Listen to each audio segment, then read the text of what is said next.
Hello friends, ඉතින් ඔයාලා අදත් පිළිගන්නවා ඩාර්ක් බ්‍රෝ channel එකෙන් ගෙන තවත් අලුත්ම Minecraft වීඩියෝ එකක් එක්ක. ඉතින් මචං මේ part 1 එකේ ඉතින් මේ part 1 එකේ මම අද කරන්න බලාපොරොත්තු වෙමින් ඉන්නේ පැරට් ලව ටේම් කරන විදිහ තමයි අද මම ඔයාලට මේ part 1 එකෙන් කියලා දෙන්නේ. ඉතින් අපි බලමු part 2 එකේදී මම බල්ලෝ සහ පූසෝ ටාගට් කරලා මේ වීඩියෝ එක අරන් එන්නම්. ඉතින් මේ ඔයාලට මේ වීඩියෝ එක බලන්න ගියරකට views තිබ්බා 60ක් විතර. ඉතින් ඔයාලා මම හිතනවා මේ වීඩියෝට views 100ක්වත් තියෙයි කියලා. එහෙනම් ඔයාලා මේ වීඩියෝත් බලන්න. එන වීඩියෝ එක සෙට් වෙමු මචං. ඉතින් මම ඔයාලා බලන්න දැන් මෙතන ඉන්නවා මං ගාව පැරට්ලා දෙන්නෙක්. හරි දැන් මුන් දෙන්නා මම ෆීඩ් කරලා ඉඳන් මම පිටේ දෙන්නෙක් ඉන්නවා. උතර හතරක් ඉන්නවා මං ගාව. හරිද? දැන් ඇතුළේ දෙන්නෙක් ඉන්නවා. දැන් අපි යන් කොහොම මේ පැරට්ලා කෙනෙක් හොයා ගන්න මුලින්ම අපි. හරිද? පැරට් කෙනෙක්ව ෆීඩ් කරමු මචං ඕනෝනේ දේවල් ගැන කතා කරමු. ඉතින් මේ තියෙන මචං මේ ඕනෝනේ දේවල් තමයි. ඔය තියෙන වීට් සීඩ් ඕන අපිට. වීට් සීඩ් තමයි ඕන වෙන්නේ මචං. ඉතින් හරිද? වෙන මුකුත් ඕනේ නැහැ. වීට් සීඩ් තිබ්බන් පස්සේ පුළුවන් අපිට මේ පැරට් කෙනෙක් මේ ටේම් කරගන්න ටක් ගාලා. ඉතින් මේ ඔය මේ සෝම්බි උත් වෙලා මරවද එක්කම ආයෙත් ඉතින් අපි පොත් ඉවර කරනවා දැන් හරි ඌ ඉවරයි. හරි මචං දැන් ඉතින් අපි යන් කොහොම හරි මේ පැරට් කෙනෙක් ටේම් කරන්න. ඉතින් පැරට් කෙනෙක්ම ටේම් කරනවා නම් මචං ඔයාලා මුලින්ම මේ හොඳට වටේ බලන්න. හරිද? ඔයාලා ඉන්නවනේ මේ වගේ ජංගල් ෆොරස්ට් එකකට ආවනම් ඔයාලට පුළුවන් මේ ජංගල් බයෝම් එකකට ආවනම් ඔයාලට පුළුවන් ටක් ගාලා පැරට් කෙනෙක් හොයාගන්න. හරිද? දැන් මේ ඕම ඔය වැල් වල වගේ තියෙන ගස්වල තමයි ගොඩක්ම පැරට්ලා ඉන්නේ. ඉතින් මචං අපි යන් දැන් පැරට් කෙනෙක් හොයාගන්න. අපි දැන් ඉතින් තව එකක් කියනවා අපි සබ්ස්ක්‍රයිබර්ස්ලා 500 ටාගට් එක කම්ප්ලීට් කරා. ඉතින් thank you ඔයාලා සබ්ස්ක්‍රයිබ් කරපු හැමෝටම.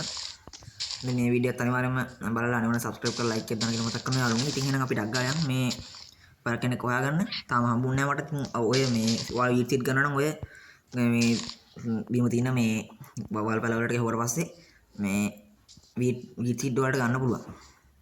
අපි දැන් ඔන්න ඔය විදිහට ගස් වල ගියාට පස්සේ ඔන්න ඔය තියෙන සීට් තමයි. ඉතින් ඔය ගස් වල බලන්න යන්න ඕනේ. සමහරවිට ඉන්නවා පැරට්ලා. පැරට්ලා පියම් පියම් එනවා. දැන් නම් පේන්නේ එකක් නෑ මචං. යම් බලන්න අපි තව ඉස්සරහට.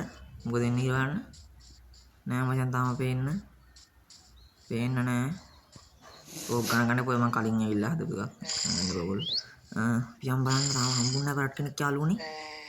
බලමු. තාම හම්බුන්නේ නෑ මචං. පැරට් කෙනෙක් සෙට් වුන්නේ නෑ මට තාම. පොඩක් යම් බලන්න. අපිට මේ අතරමං මෙද්ද නැහැ අපි ගිහිල්ලා. ආයි ගේන් තියෙන තැන හොයන්න බැරි වෙද්දන්න. ඒ කොයි කරත් යම් බලන්න. ඔන්න මචං එන ගේම දෙල පැරට් කෙනෙක් හොයාගත්තා. මේ ඉන්නේ කොළ පාට පැරට් කෙනෙක්. හරි දැන් මේ පැරට්ලගේ පාට වර්ග ඉන්නවා මම දැනට නම් හතරක් හම්බුණා මට දැනට. දැන් ඔන්න ඔය ටීම් කෙනෙක් ඉවර පස්සේ දැන් පිරන්න හાર્ඩ් ගියා කියන්නේ පැරට් අපිත් එක්ක යාළු වෙනවා. ඊට පස්සේ දැන් ඌ අපි පස්සෙන් එනවා. ඌ කොහොම තිබ්බාට පස්සේ දැන් අපි ගියාට පස්සේ කොහෙද යනකොට දැන් ඌ අපිට ටීම් වල ඉන්නවනම් ඌ අපි පස්සෙන් එනවා. පේනවද ඔය ඉන්නේ? අර දැක්කනේ යාළුවනේ. ඔය පස්සෙන් එනවා ඔය විදිහට.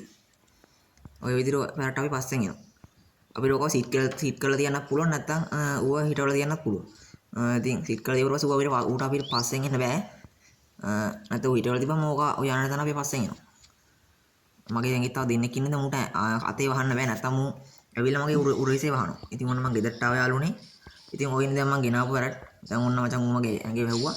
දැන් ඔය ඉන්නේ මගේ අනිත් තුන් දෙන්නන්නේ. හරි යාළුවනේ ඉතින් ඔයනේ දැන් මගේ ඉන්න අනිත් පැරට්ලා දෙන්න උන් දෙන එළි හිටියේ. නැත්නම් රුවතුරටත් තරුණා. ඉතින් මම මේගොල්ලන් තියෙන ප්‍රොජෙක්ට් එක කතා කරවොත් මේගොල්ලන් තියෙන ප්‍රොජෙක්ට් තමයි මේගොල්ලෝ අපේ අවටින මොබ්ල විදිහට ඒ කියන්නේ කියුට් සවුන්ඩ් එකක් දානවා. ඉතින් ඒ විදිහට අපිට හොයන්න පුළුවන් අපේ අවටින මොබ්ල කවුද කියලා. ඉතින් ඒක තමයි මචං මේගොල්ලන් තියෙන වාසිය ඒක අවශ්‍යක විදිහට දෙන්න පුළුවන්. හරි යාළුවනේ ඉතින් එහෙනම් මේ වගේ තවත් වීඩියෝ සෙට් එකක් පරිස්සමෙන් ඉන්න. Goodbye guys.